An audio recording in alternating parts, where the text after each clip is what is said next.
This is the bridge that goes into Drakes Creek Park, where there are softball fields. My mother is yelling at me. Mom, it's very obvious that everything is flooded.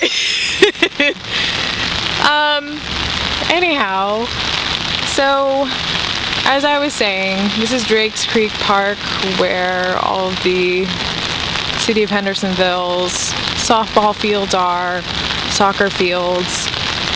As you can see, the water is about maybe a few inches below that bridge, and on any other non-flooded day, probably a good 6 to 8 feet below the bridge.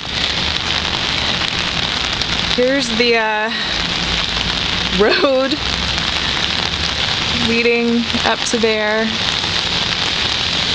It's just unreal. Okay, more footage in a minute.